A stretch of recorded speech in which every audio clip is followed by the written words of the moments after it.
I see gods in pictures. I seen gods in those pictures, did you? Well, it would be hard to get modern man to call the Milky Way God or the sun a god or even the planet that nurses them. But people in the ancient past did call the Milky Way God.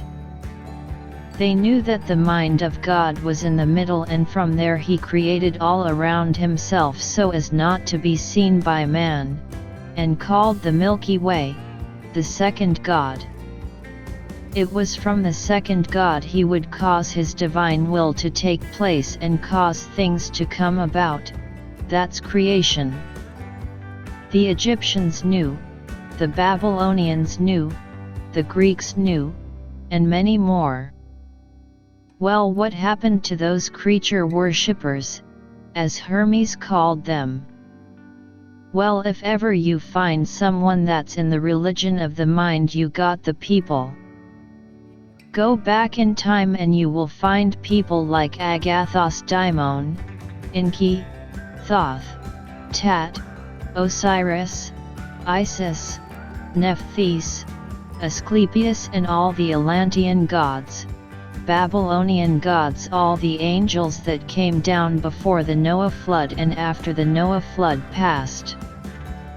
Then you get to men and women like Socrates, Plato, Pythagoras, Lactantius, Porphyry, and there were others in these times. There were many others I never learned of, but I know they were there. They were the seeds of God mentioned in the Hermetics. We know the teachings of Plato was taught for many years after his death. Even in the 1400s, I know that because I read the teachings of Marsilio Ficino. Who was he? Marsilio was hired by Cosimo de' Medici, father of his country, to translate the writings of Plato. Let's look at Marsilio Ficino, the translator. In 1458, at the age of 25, Ficino was made head of the Florentine Academy, and from that time to the day of his death in 1499, at the age of 66, he was identified with it and it with him, for it had no life apart from his life. As we have seen above, the ancient theology plays an important role in the thought of Ficino. Among all of these theologians, whom he recognizes as prophets, Hermes Trismegistus holds a unique place. It was he that possessed the primal wisdom, which had in turn been revealed to him, and which he subsequently passed on to others like his son Tat, Osiris, Isis, Horus, Nephthys, Asclepius, and others. In his preface to the translation of the Corpus Hermeticum, Ficino discloses the reasons behind his admiration for Hermes. He is the inventor of writing, a sage, and a philosopher, familiar with the divine mysteries.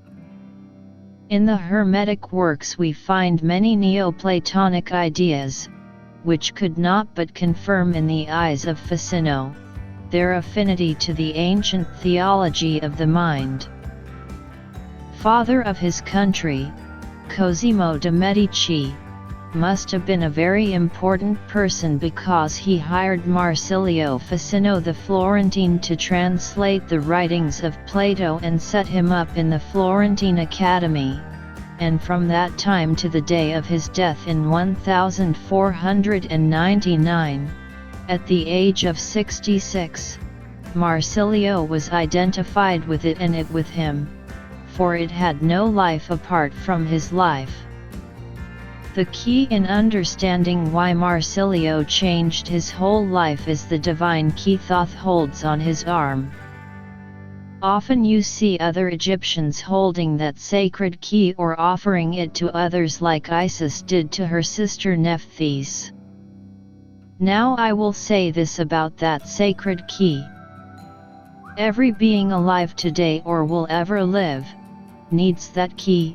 That's the most important symbol you will ever run across. It represents the primal wisdom of our Creator that He lets us learn of Him. That's what Marsilio learned by studying the books of Hermes called the Corpus Hermeticum. To get to that star Thoth holds in his hand, you need that key. That is the primal wisdom, which is the mind of God. That's the big computer we need. But let me say this. To start with, Marsilio was a Catholic, and it was the Catholics that killed him because his teachings would have taken over the whole damn Catholic Church. So they killed him, and I tell you this, her skirts are stained with blood, and it's because they killed many people that they couldn't shove their hateful Jesus religion down people's throats. Here is something you will find informative. The disciple Stephen was killed for his belief in Jesus and the God of Israel. Jesus worshipped the dead God of the Jews, and Stephen worshipped him too. Jesus and Stephen both didn't know Marduk was dead, and no way in hell could Marduk help them. Now the Apostle Paul said something very important. Stephen is shown worshipping the God of Jesus, who was the God of Israel, and his real name was Marduk, the god that had the Jews punished by getting Nebuchadnezzar the king of Babylon to destroy his temple in Jerusalem. Paul worshipped a different god.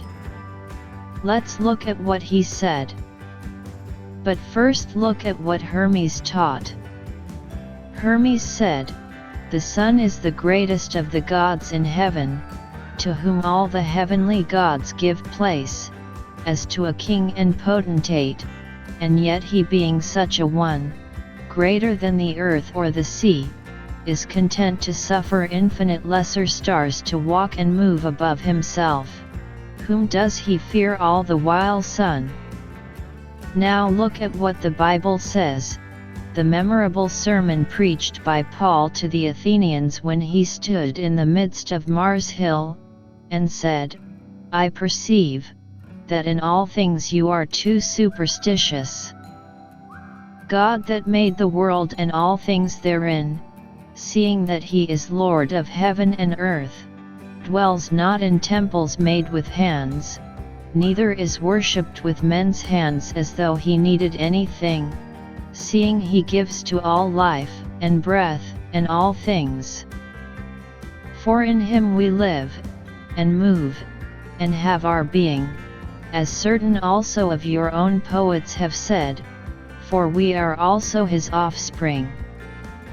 For as much then as we are the offspring of God, we ought not to think that the Godhead is like to gold, or silver, or stone, graven by art and man's device." Now when they heard of the resurrection of the dead, some mocked. But others said, "We will hear you again about this." So Paul went out from their midst. But some men joined him and believed, among whom also were Dionysius the Areopagite and a woman named Damaris, and others with them. Did Jesus change Paul's mind? I don't think so. Paul worshipped the Son, which is part of the body of our Creator. So when you look up and see the Milky Way, know that you are looking at God, that is blessed with many little gods inside it. The next question I have to ask you, did the God of Israel ever live in a tent or a temple? You get smart and answer that by yourself. Now getting back to Marduk, he had warned King David and his people, while he was living in the tent Moses had built for him, that he would dwell with them as long as they listened to him. Well, that went well for some time, but the children of Israel mixed with other people on the other side of their borders and went to worshipping other real gods. So it those people that broke their promise to listen only to the God of Israel, who was Marduk the god of Nebuchadnezzar. So Nebuchadnezzar destroyed much of Jerusalem and took a lot of Israelites to Babylon, and they stayed there until Cyrus the Great freed them. So did Marduk know the primal wisdom that taught people who is our real creator and where he dwells. Guess who the firstborn son of the God of Israel was? Well, you may know this, but if you don't, his name in Babylon was Nebu, in Egypt he was Thoth, in Greece he was Hermes. It was he that used the holy key, and he taught people all over the world. That's what Cosimo de' Medici knew, and why he hired Marsilio to translate Plato's writings and switched to the writings of Hermes, called the Corpus Hermeticum. I will close here, but there is a lot to learn, and the key to learning is your computer. That's where I get all my learning. Read the primal wisdom taught in the Corpus Hermeticum, and if you do, you will have assured to you all eternity.